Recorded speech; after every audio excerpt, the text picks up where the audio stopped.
Citizen of the United States of America. In 2014, I was terminated from my school teaching job. I had had that job for 10 years. I became the victim of an unconstitutional state statute. In 2011, Governor Sandoval eliminated teacher due process rights, also known as tenure. What tenure provided teachers with is an evidentiary hearing at the State Board of Education. The subcontracted lawyers for the CCSD and labor unions conspired to create a counterfeit agency out of the CBA. Once they created their counterfeit fraudulent agency, they began firing teachers, support staff, and school police by fraud.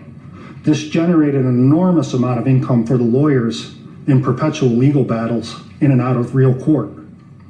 It's also why the CCSD had a $60 million budget deficit. In 2016, I miraculously made my CB arbitration award void for subject matter jurisdiction and personal jurisdiction in federal court. I was also allowed to amend my federal wrongful termination lawsuit, and I sued under the RICO Act and a variety of other federal criminal statutes.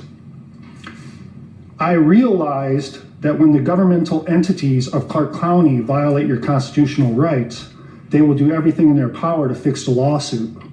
They even bribed my so-called lawyer, Alexis Brown, with a job at the Clark County Law Foundation. I'm the victim of over 10 federal crimes. Thankfully, United States federal judge Richard Boulware ruled Assembly Bill 255 is unconstitutional and left versus the CCSD. The county needs to terminate the contracts of subcontracted law firms that are cheating and fixing lawsuits in state and federal courts. It doesn't create a fair and equitable system of justice.